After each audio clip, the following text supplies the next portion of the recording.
சிலருக்கு வந்து சுக்கிரன் 6, 8, 12ஆம் இடத்துக்கு போயிடும். போச்சு, அவ்வளவுதான், மனைவியே கிடையாது அல்லது கல்யாணமே கிடையாது.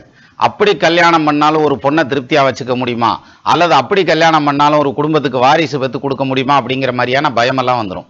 இது யாருக்கு வரும்னா, சோசியம் படிச்சுட்டு நம்ம ஜாதகத்தை நம்ம வாக்கையில தான் இந்த பயமே வரும். பட் அப்படி இல்லை. சுக்கிரன் 6, 8, 12 இருந்தா கொஞ்சம் தூரத்துல இருந்து வரன் வரும், அந்நியத்துல இருந்து வரன் வரும், சொந்தத்துல இருந்து வராது.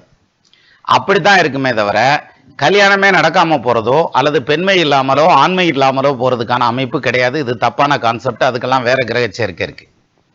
அது மட்டும் இல்லாம சுக்கிரன் 6, 8, 12ல உட்கார்ந்துருந்தா அவங்களுக்கு சொத்து பத்து அமையிறது, வீடு வாச கட்டுறதுங்கிறது அவங்களுடைய பூர்வீக ஊர்ல பூர்வீக இடத்துல பண்ண மாட்டாங்க. இடம் விட்டு இடம் மாறி, ஊர் விட்டு ஊர் மாறி, ஏன் சிலர் நாடு விட்டு நாடு மாறியே சொத்து வாங்குவாங்க. அங்க மேன்மையான வாழ்க்கையும் அமையும். அதனால 6, 8, 12ல சுக்கிரன் போயிருச்சா போச்சு, வாழ்க்கை அம்பிடித்தான் அப்படின்ற எண்ணத்தை மாத்திக்கணும்.